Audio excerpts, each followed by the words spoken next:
Good morning, everyone. Today we have with us Aparajith Ramnath. He's written a wonderful book. It's called Engineering a Nation, a life and career of M. Visvesvaraya. Many of you might know him. He is often touted as one of the greatest engineers of India in the last century. But he was also many other things as well. He played a foundational role in cities like Pune, Hyderabad, and Mysore. He was a divan. He was invested in politics. He was invested in education.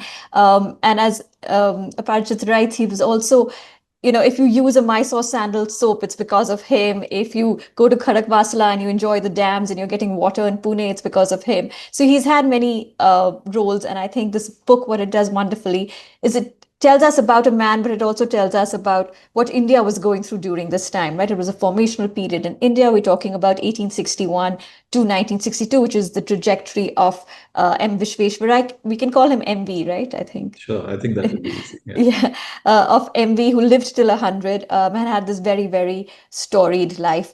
But before we talk about him, I think I want to talk to the author himself and talk about his own journey.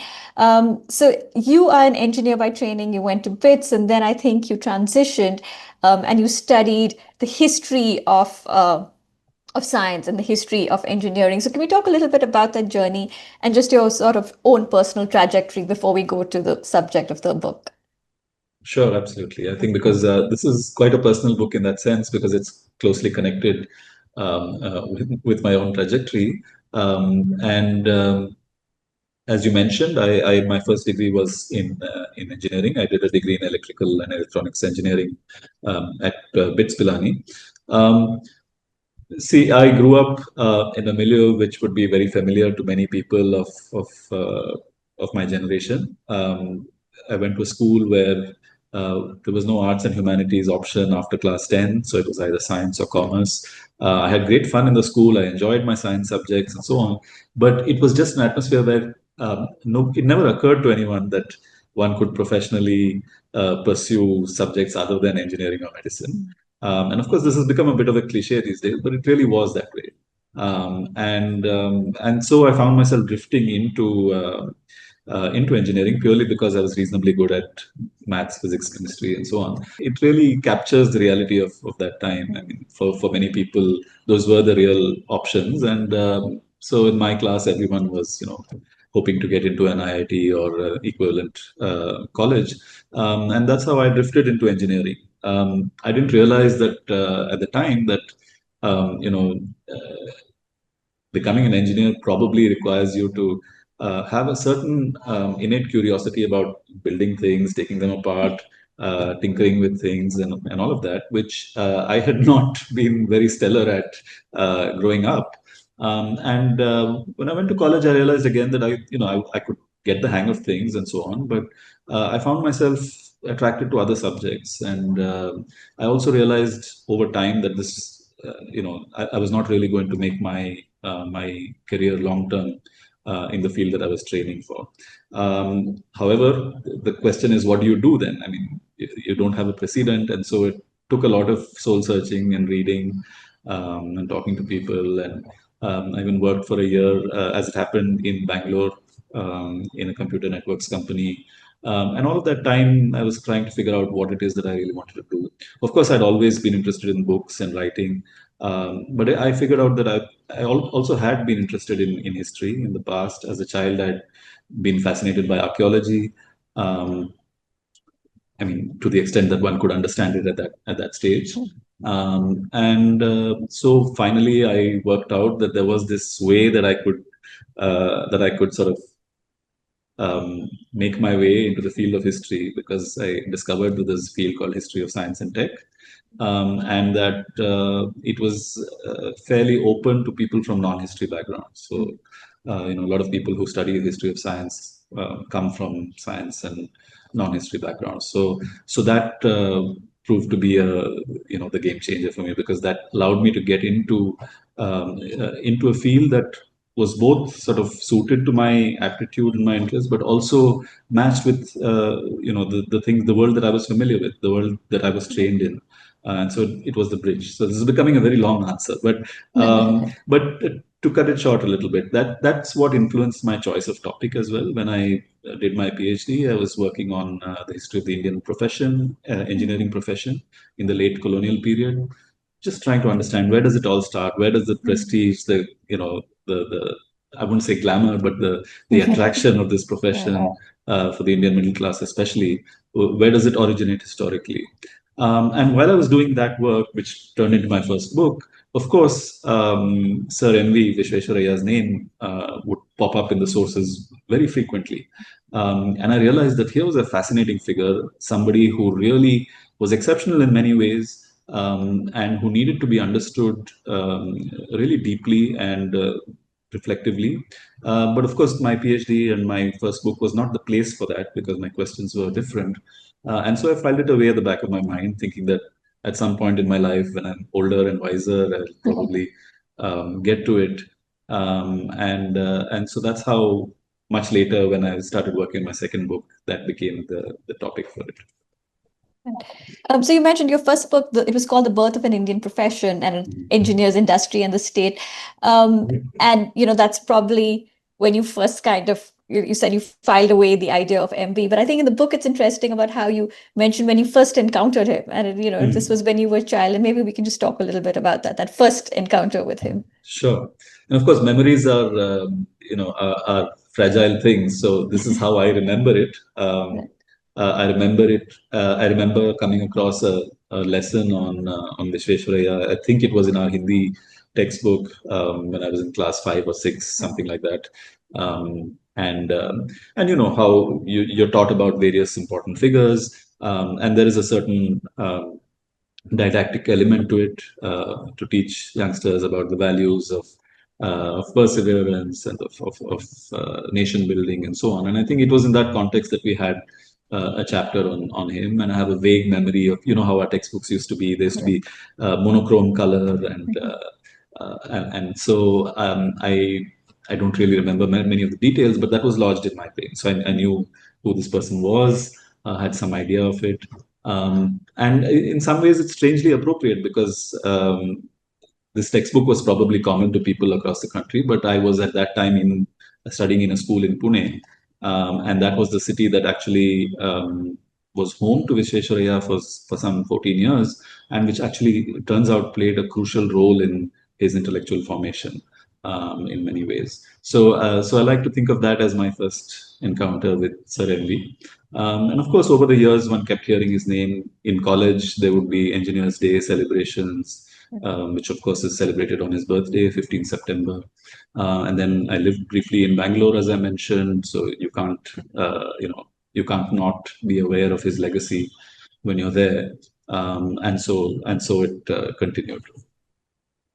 What has it been like to live with him for so many years? It's a good question. You should ask my family because they also have lived with me talking about him for a long time. Right. I remember telling a friend of mine at the start of the project, was scoping out the possibility of doing this, and this was precisely the question. Is this a person I can Right. live with figuratively for what is going to be surely many years? Because I knew it would take a long time. And it's been fascinating because of course he was a great and inspiring figure in many ways. He was exceptional in the grandeur of his vision, in the scale of his ambition, and in just in the perseverance. Imagine an 80-year long professional life which is governed by the same ideals. It doesn't change according to his circumstances. He sticks to it. And so it's really fascinating to try and understand how a mind like that works. But I think what was really interesting for me was going beyond that, that gilded image of a great person. He was, of course, great, but he was also a person. He was a human, and getting to know him, it was like a challenge because he's a very reserved person. He didn't have chatty letters with his friends or gossipy diary entries or things like that. Most people know he was single for most of his adult life, and he was. he worked very hard, so he didn't have too many leisure hours. So for a person like that, how do you get behind the public facade? How do you understand how their mind ticks and so on? And as I dissected his various writings, his official and unofficial notings, his letters, even though they were not very intimate, they did give a vivid sense of how his mind worked. His sort of wry sense of humor in official contexts, his way of not pulling punches, and his way of keeping people on their feet. All of these things, and it's a puzzle because here's a person who was born 160 plus years ago. Very few people alive who have actually seen him or who have met him. And so to try and bring that person to life again, it doesn't happen all at once. The pieces of the puzzle start to fall in place slowly over years. Sometimes you have a hunch, and then some years later you find that that hunch was right or wrong, and it's exciting. That quest was really exciting. But more than anything else, I found that if you have to live with this one figure for several years, then you might as well pick a figure who's actually been there and done that. He's been around the world. He was, as you mentioned in the introduction, he was not just an engineer. He was not just a technical person. He was also very well read. He hobnobbed with economic thinkers, with public intellectuals, with people across the political spectrum, with anti-colonial activists, with the British colonial officials. He himself was fascinated with Japan and the US. He had friends among the industrialists of the era. He was involved in constitutional debates. He was involved in debates on industrialization. And he lived through some of the most important events of modern Indian history. And, if you read a standard textbook on Indian history between 1857 and 1947, which is the usual periodization, you probably never come across Sir M. Visvesvaraya's name. But as I try to show in the book, he's actually there just behind the scenes in almost all the big events. And I'm talking about political events, not just um, to do with infrastructure and dams and so on, which of course he's well known for. So in many ways, it's been a delight. And it's an honor, really, I think, to have that job and that opportunity to get to know a person like that, to humanize him. He himself was very critical in his thinking, so he would not have wanted to be deified. He would want people to understand that he was a human with all his frailties, but at the same time a person who had undoubtedly a huge impact on the nation. You said he was in the background in, of many of these sort of important political movements, etc. And then, of course, even beyond that, when it comes to irrigation, when it comes to infrastructure, when it comes to education. But I was listening to one of your interviews recently, and I think you said that there's been a bit of a resurgence in interest in him. And like, I think, there's a metro station in Delhi named after him. He's on a fresco in a Pune highway. So, it's sort of Pune flyover. So, it's a fairly wide spectrum. So what do you think explains this resurgence in interest? That's a great question. I think, well, there's a number of things. I mean, there's of course a great need to talk about the very topics that were pressing in his time, Right. but in a slightly different context. And public discourse is now awash with discussions of development, however we might define it. Right? And development is being seen anew in rather material terms. Well, there are certain global precedents, right? So you look at Singapore or Shanghai, or you look at, of course, the usual suspects: London, Paris, New York, and you compare your cities, you compare your urban infrastructure, you see certain exemplars of modernity, for want of a better word, and that becomes the goal of people who are looking for national pride, national achievement, and so on. And I think we have come into a period in Indian economic history where there is a flowering. There is, of course, there's been deregulation. There's a huge release of aspirations among people, and in a way, this mirrors some of the thoughts and ideas that Visvesvaraya was going through, because he was, of course, a creature of a different time, but he was fundamentally on the side of a deregulated economy, um, a, an economy that would be fundamentally capitalist, but with a strong role played by the state. Mm. And I think we are now in a situation where that's happening again. After a long period of protected economy and so on, and I'm not going to get into the pros and cons of that historically, Right. but just where we are today, um, it's a situation which mirrors the kind of vision that he had, and I think that makes him a kind of a very appropriate figure for people looking for precedents, for people looking for inspiration, and so on. At the same time, I should also mention that he was very he was very pragmatic in a way that, even today, when we resurrect national figures, not today, at any time, when we resurrect figures and make them into national icons, we tend to chip away, we take away the complexity behind them, Right. and we project our own insecurities, our needs, our aspirations onto those figures. And so there are two reasons, I think, why he's attractive as a figure today. One is that there's a great popularity of technocratic solutions, Mm. right? The idea that we can apply science and technology to solve some of the most intractable problems of society. And we know, we have great evidence of science and technology um, being extremely useful in solving some problems. But of course, sometimes we indulge in wishful thinking and think that it can save us the labor of getting Right. into difficult discussions, or political debate and so on. And so an engineer, a person who's seen as apolitical, a person who's seen as staying away from that kind of messiness, becomes a great Mm. inspiration. However, what I'm trying to show in the book is that he wasn't apolitical.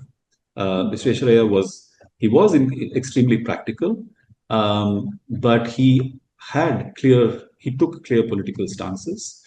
He was a liberal constitutionalist. He stood for a certain kind of polity, and most importantly, he was not a jingoist. He was a nationalist, but he had a very realistic assessment of how the world works. And that is to say that there's no point getting caught up in ideas of who invented what first, how ancient is our civilization, um, whether one civilization discovered something before another, whether one culture is superior to another. He just had no time for those kinds of questions. For him, modernity was a global enterprise. It was something that occurred through industrialization, through scientific progress. It involved the here and now. It involved material prosperity. It involved the eradication of poverty. It was not about. It was not necessarily about cultural pride or the afterlife or spiritual concerns and so on. And that's not to say that he was unaware of those aspects of life, but he just felt that that was a priority in his time. Now, of course, his vision of modernity itself is in some sense limited, like any of us. We are all humans and we all have our limits.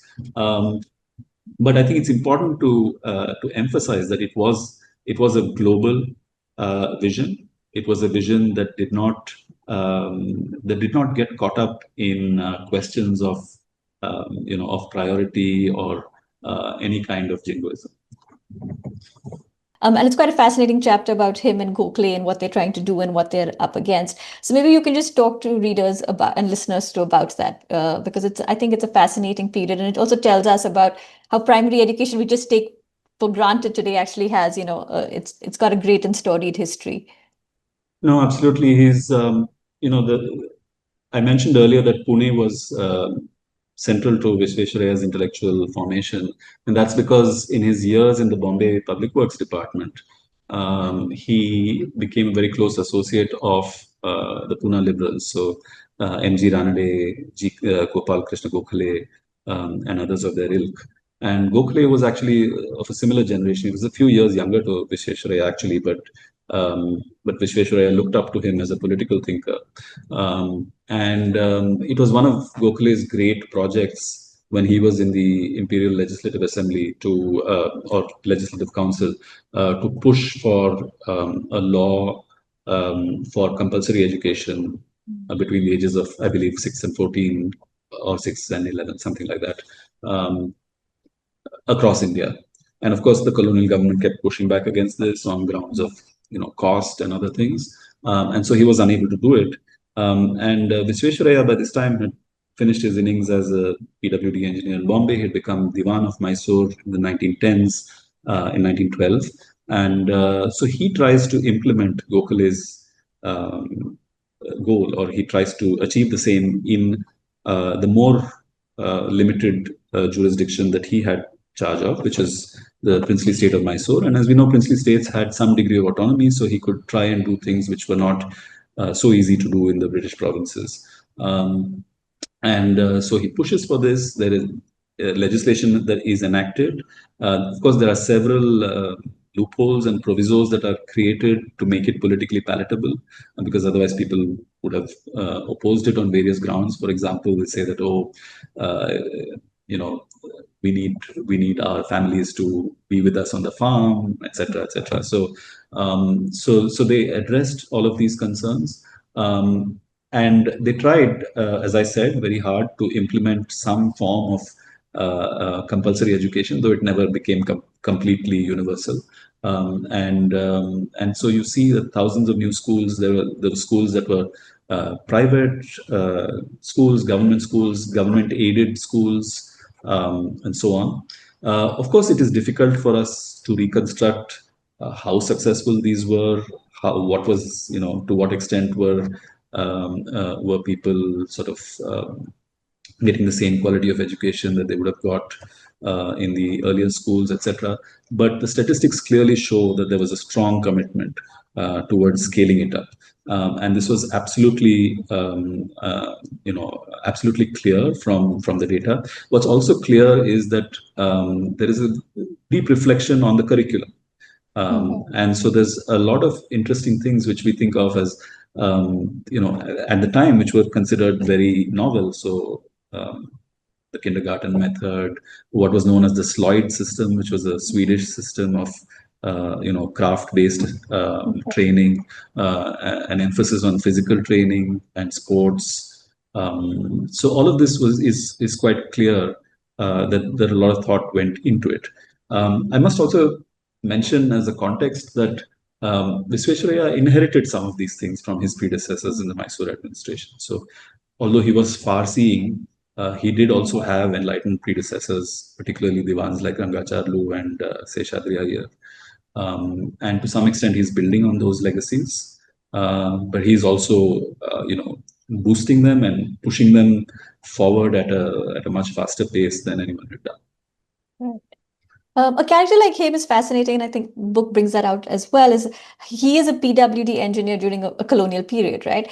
But then also how he adopts the colonial lifestyle himself, right? And you write about how he kind of would be annoyed if his employee's button was showing behind their tie, and it was that kind of detailing. And he was I think he spoke in English, and he kind of insisted on that, etc. So can we talk about that balancing world that many of these civil servants did do at that time, right? Yes. No, absolutely. I think we must keep in mind that as a PWD engineer, he came into the profession at a time when there was substantial racial prejudice against Indian engineers in the colonial bureaucracy. Right? So there were there were lots of stereotypes about whether Indians could be efficient engineers. Of course, they would acknowledge that there were great engineering marvels in the distant past, but when it came to the present, they would say that, oh, these Indian students, for instance, are very good at solving differential equations, and they're very good mathematicians, but they just don't want to work in the field, or or that they're not courageous, or one of the tropes that I talk about in my previous book was that there was this ideal of the public works engineer as a gentleman generalist. Uh, and that meant that they needed to be able to do a wide variety of things. But it was not just about technical ability, it was about playing the role of the colonial sahib, and they were in charge of vast tracts of land. They had other roles. They became local magistrates in some cases.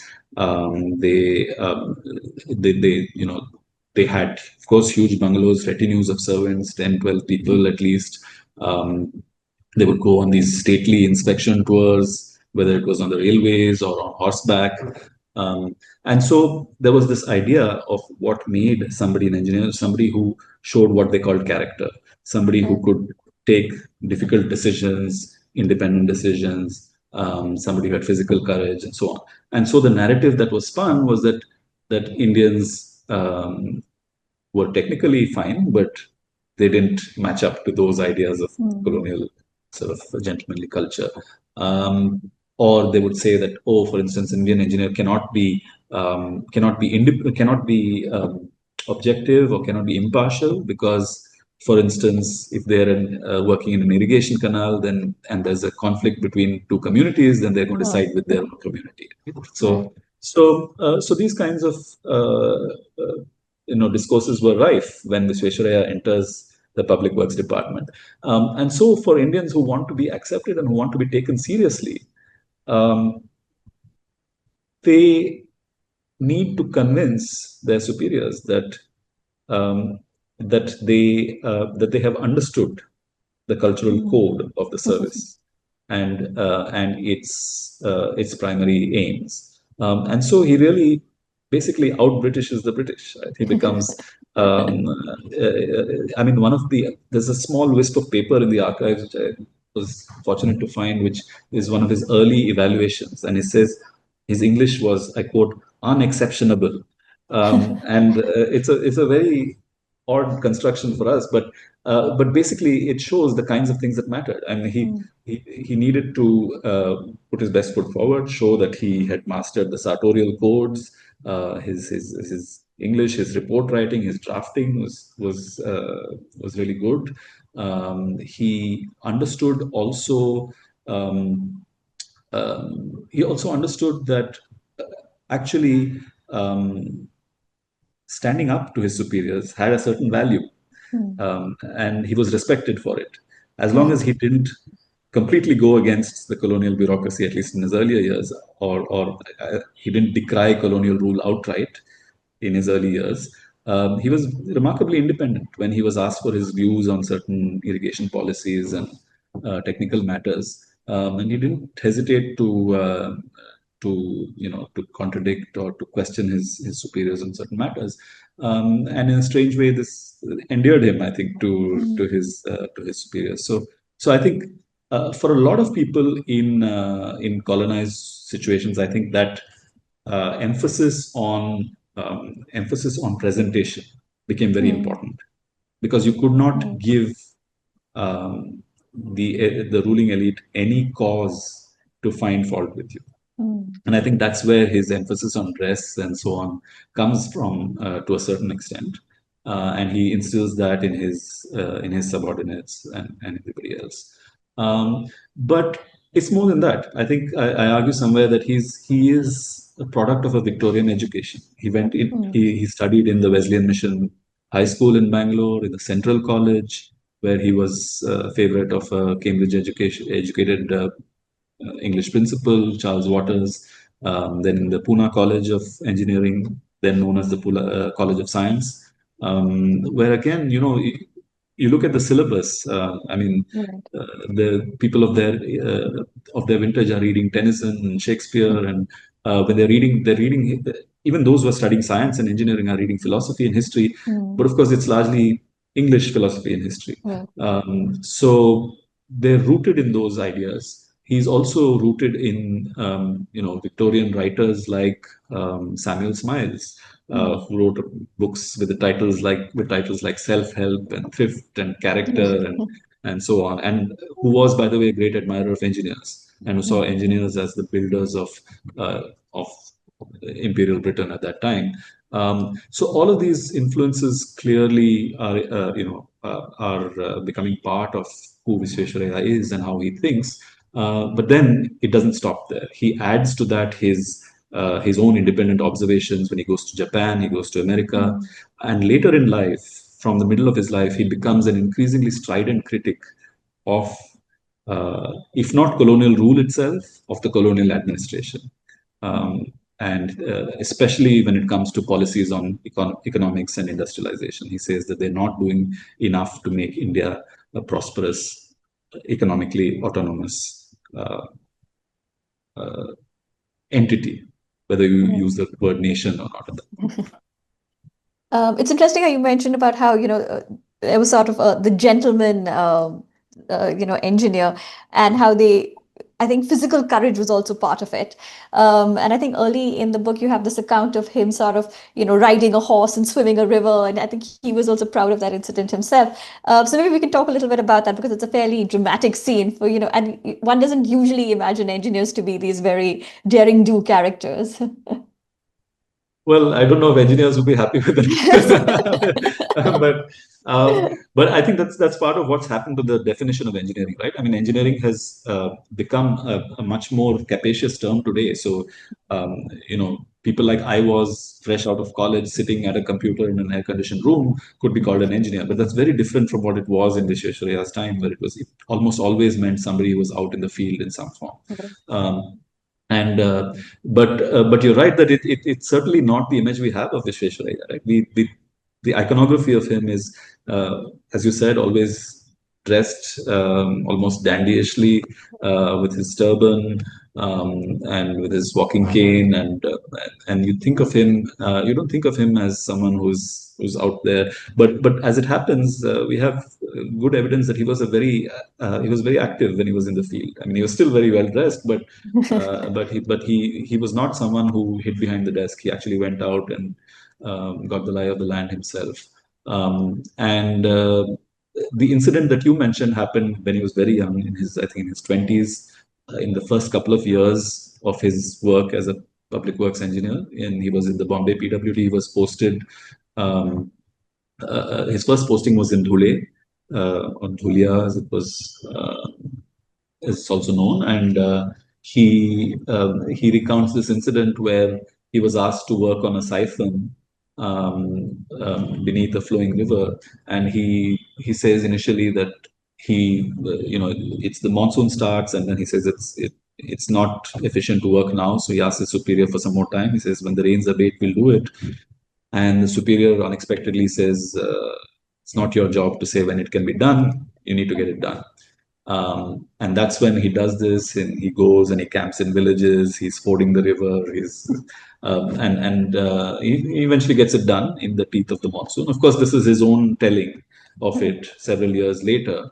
And I think what's important about that story is precisely as you mentioned, that he's proud of it, that he remembers it when he's 90, and that it's very important for him because it's an incident that helps him to prove to himself, to his superior, that he's got those qualities, that he's courageous, Right.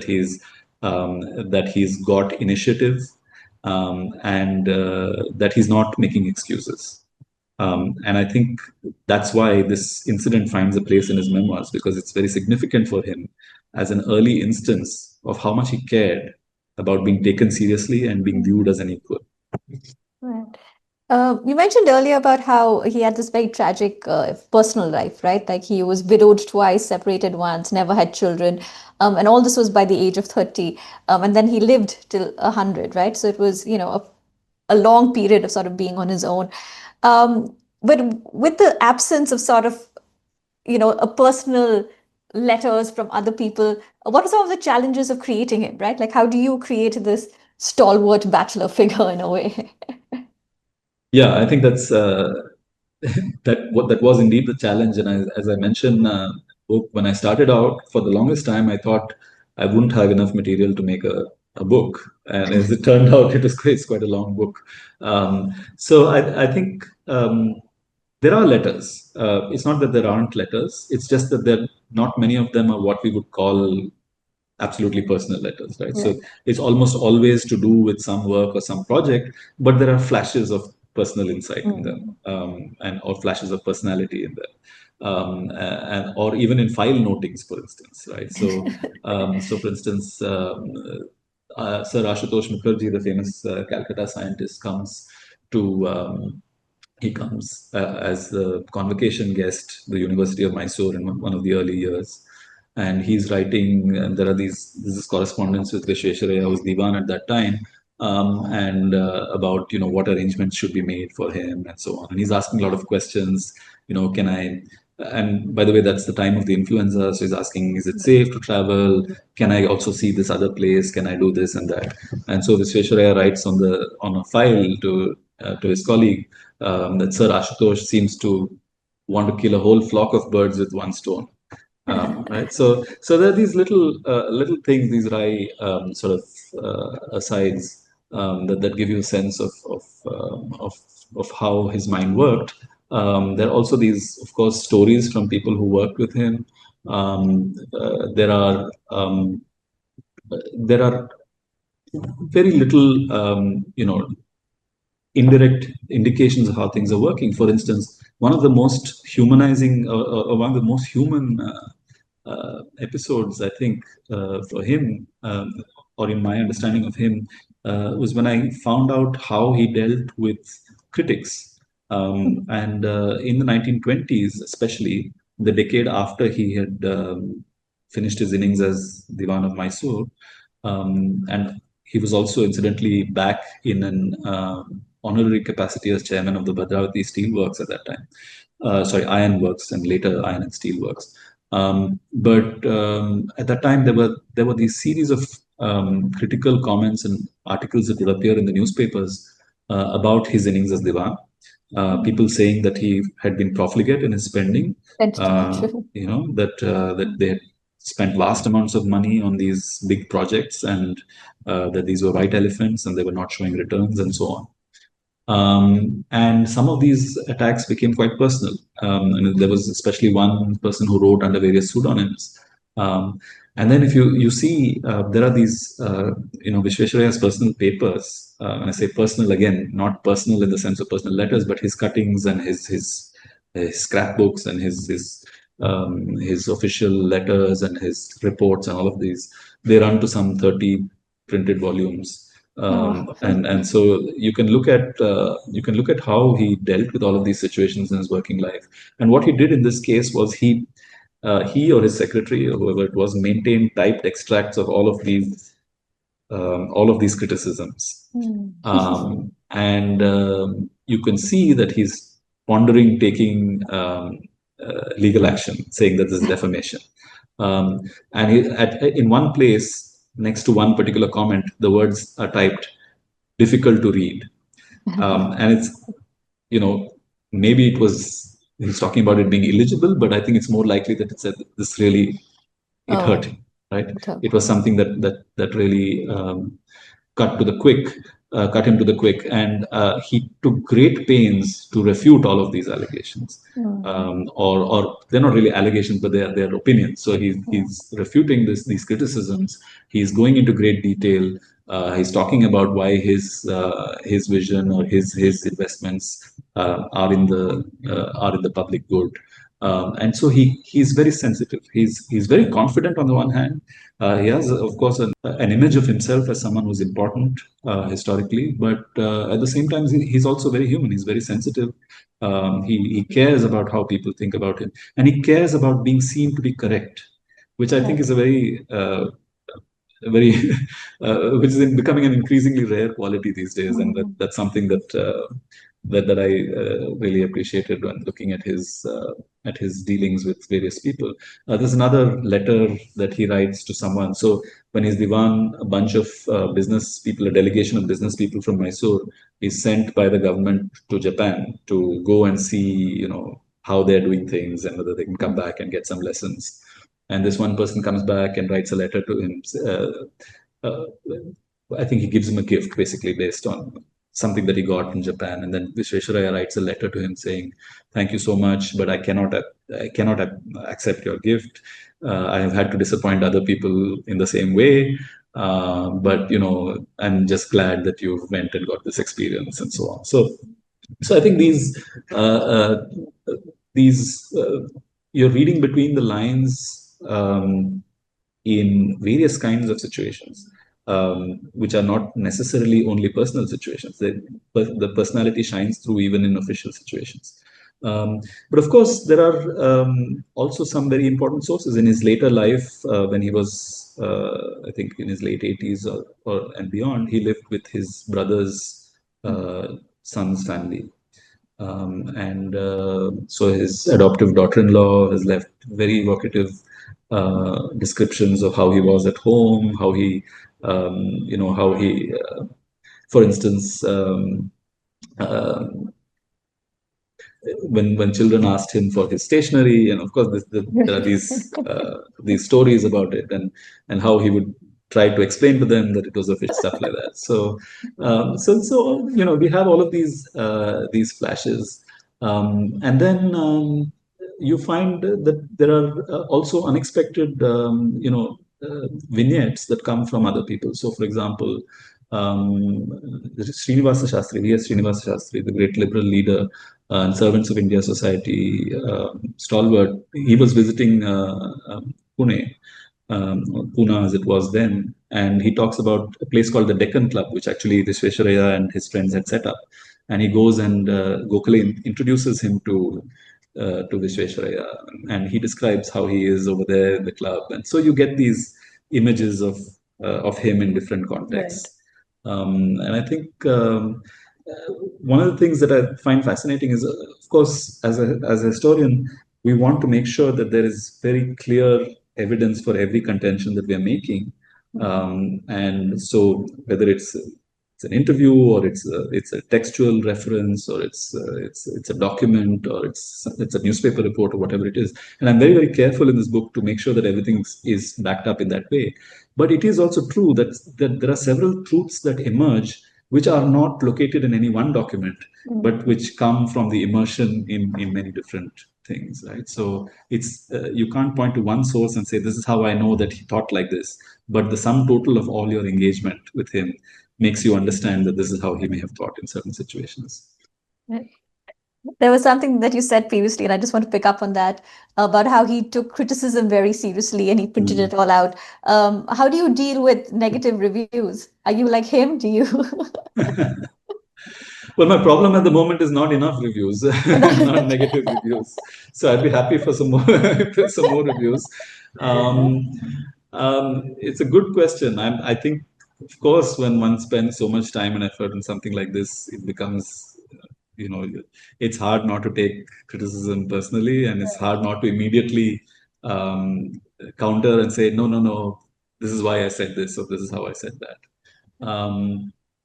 But I'll answer the question in a different way, which is that this is my first sort of more public-facing book, because the previous book was an academic monograph.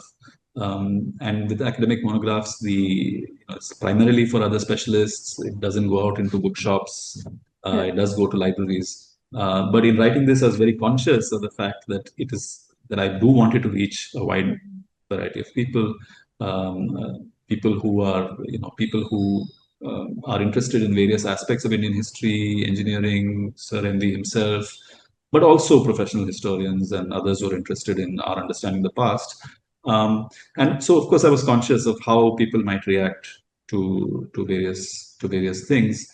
I'd like to believe that I would be mature enough to say that once the book is out there, it's also what the reader makes of it. Right. Um, I think I've tried to be I've tried to be as balanced as possible. I've tried to be as transparent as possible about the different facets of his career and his personality. And you know, After that, I think the book. I mean, I'm not to make it sound more important than it is, but the book will have its own life, Right. and I read many books, and I'm sure that my reading of them is personal to me in some way, may differ from what the author intended to convey in certain ways.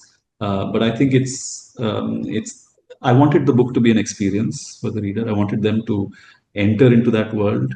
I wanted to give them the opportunity to draw their own conclusions to a certain extent, by presenting as many of the sources as possible. And so, yeah, I mean, it's history for me. I said, as a child, I was fascinated by these things. It's a form of time travel, really, Right. and each person's uh, trip to the past will be their own. I can provide the machine, but Right. they take their own journey. Right. What is one quality you think you might share with him? Oh, that's difficult.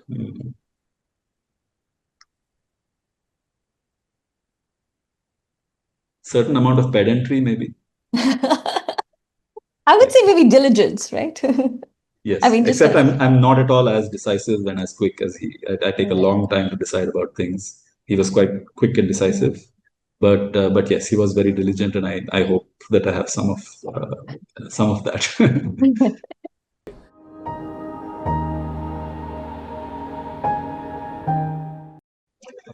I'd like to ask him about his interest in sports, Interesting. uh, and his interest in clubs. Mm. Okay, because there's some indications that he really enjoyed sport in his youth, and played tennis, and of course you recounted that, uh, swimming across the river and so on and so forth. But it suddenly drops out of his life later Mm. on. And I want to know whether that was a conscious decision to maximize his working hours. Was it that he just, so consumed by his ambition towards national development that these things became less important? Or was it something else? And the other thing was his great belief in clubs. I mean, so as I said, he and his confreres set up the Deccan Club in Right. Pune.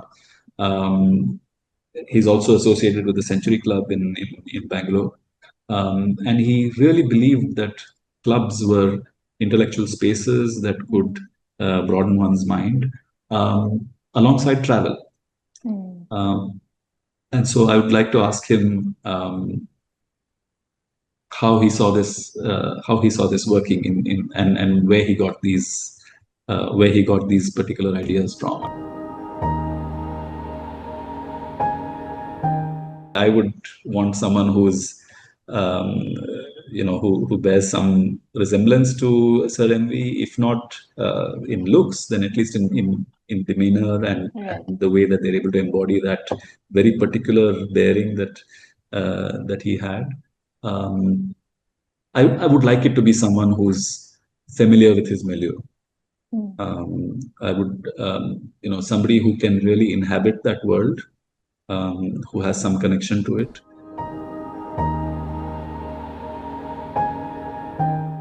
This is Saman Subramanian's book on JBS All right.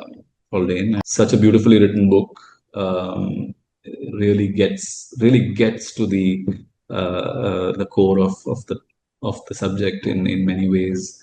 Very very evocative. So I enjoyed that, and also I think uh, really engages with the science, which is important, right? When you talk about scientific biographies, or technical biographies, we don't want to ignore the scientific or engineering content of what these people were Right. doing, as the case may be. And just, but the one that was really I think that left an impact on me because I read it many, many years ago. And I remember talking about this with the editor who commissioned this book. Um, and this is Robert Canigal's book on Ramanujan, The Man Who Knew Wow. Infinity. Mm. And of course, I read it at a more innocent time when I was not yet initiated into the subject of history. But I think it would stand up to the if I were to reread it, it would stand up to my memory of it. And I remember it as a really sensitive, again very evocative, poignant story, really, I mean, Right. of this person, which also manages to give a lay reader like myself, when it comes to maths, a sense of the mathematics. Mm. And what's amazing is that this person, Robert Canigal, who comes from a completely different world, was able to conjure the world of Kumbakonam and Madras Right. city of the early 20th century. And I grew up in Chennai myself, so just the vividness of it was very Mm. striking. But also the way in which it was not just also it was I think it's a great example of how a biography can't just be about what this person said and did Mm. from day one to the Right. last day. It's a vivid portrait of the people around him as well. And G.H. Hardy is a key figure in that book, the other mathematician in Cambridge who becomes his sort of mentor and colleague. So I think that's something, the style of it, the depth of its research that stayed with me.